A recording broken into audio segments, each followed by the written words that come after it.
Fluffy omelette, Japan omelette ఎలా చేసుకోవాలో చూసేద్దాం. అండ్ స్పెసిఫిక్గా కొన్ని మెజర్మెంట్స్తోనే చేసుకోవాలి. అండ్ ఎవరైనా సరే ఈజీగా చేసుకోవచ్చు ఈ ఆమ్లెట్ అని అంటే మాత్రం అస్సలు నమ్మద్దండి. ఎందుకంటే ఈజీగా చేసుకోవాలి అంటే ఇక్కడ మనకి 2 వస్తువులు ఉండాలి. ఒకటి పేషెన్స్, లేనిచో ఇంకొకటి మిషన్. ఈ బీటర్ మిషన్ ఉంటుంది కదా, ఎలక్ట్రిక్ బీటర్, అది ఇలా 10 రూపీస్ బీటర్ 20 రూపీస్ బీటర్ మాన్యువల్ది తీసుకున్నారనుకో, అది తిప్పి తిప్పి తిప్పి మీ చేతులు పిప్పైతాయి. సో మీరు అర్థం చేసుకోవాల్సింది ఏంటంటే, ఫస్ట్ రెసిపీలోకి వెళ్ళిపోదాం, దాని తర్వాత మిగతా మాట్లాడేద్దాం.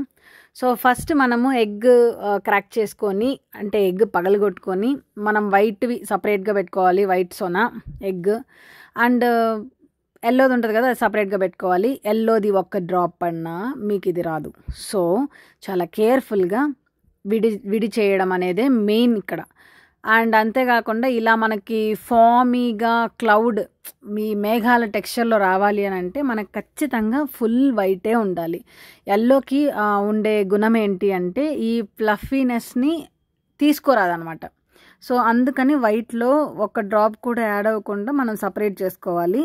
నేను 4 eggs తీసుకున్నాను. 4 eggs తీసుకుంటే మనకి ఇంత మంచిగా ప్రాపర్గా షేప్, నేను ఏదైతే ఫోటోలో ఫస్ట్ చూపించినానో అంత పెద్దదిగా వస్తుంది. అండ్ సో నా దగ్గర ఎలక్ట్రిక్ బీటర్ లేదు. సో దీన్ని కలిపి అరౌండ్ 15 minutes పట్టింది. అండ్ నా చేయి కూడా ఆల్మోస్ట్ చచ్చిపడిపోయింది. సో ఇది చేసుకునే ముందు మెయిన్గా ఒక ప్లేట్ అన్నం అన్నా తినండి. లేదనంటే మాత్రం మీరేమో అయిపోతారు, అదైతే చెప్పగలుగుతాను. సో చాలామంది జపనీస్ ఆమ్లెట్ చాలా ఈజీగా తీసుకోవచ్చు, తొక్కరు అంటారు. నేను అది నమ్మే అనవసరంగా నేను నా శ్రమ అంతా వేస్ట్ చేసుకున్నాను అనమాట. బట్ స్టిల్ నేను చేసింది మీకు చెప్పాలి కాబట్టి. సో ఫస్ట్ ఎల్లోది సపరేట్గా పెట్టుకున్నాం కదా, దాన్ని లైట్గా బీట్ చేసుకుంటే సరిపోతుంది. సో ఇలా ఫస్ట్ బేస్ లేయర్ మనం క్రియేట్ చేసుకోవాలి. దాని తర్వాత ఇలా క్లౌడీగా ఫైనల్గా నేను తయారు చేయడం అయితే జరిగింది ఈ ఎగ్ వైట్ అనమాట. సో దీంట్లో కొంచెం సాల్ట్ వేసుకొని బాగా బీట్ చేసుకునేసి వేసుకోవాలి. ఈవెన్ ఎల్లో సోనాలో కూడా సేమ్ అట్లే చేసుకోవాలన్నమాట.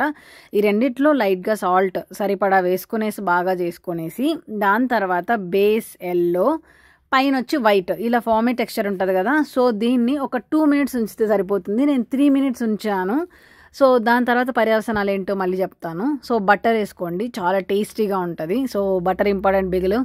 దీని తర్వాత మనకి పిజ్జా టాపింగ్స్ లేకపోతే గార్లిక్ చీజ్ మిక్స్, హర్బ్స్ ఇలా ఏవైనా ఉన్నాయంటే దాన్ని టాపింగ్ చేసుకున్నానంటే సూపర్ ఉంటుంది. ఆల్రెడీ సాల్ట్ వేసుకున్నాం కాబట్టి మనకి స్పైసీగా టేస్టీగా ఉండాలి అంటే ఇలా టాపింగ్ చల్లుకుంటే సరిపోతుంది అనమాట. సో పిజ్జా ప్యాకెట్స్ ఎట్లా ఎత్తి పెడతామో దాన్ని అలా స్ప్రింకిల్ చేసేసినామంటే సూపర్గా ఉంటుంది. చూసారు కదా.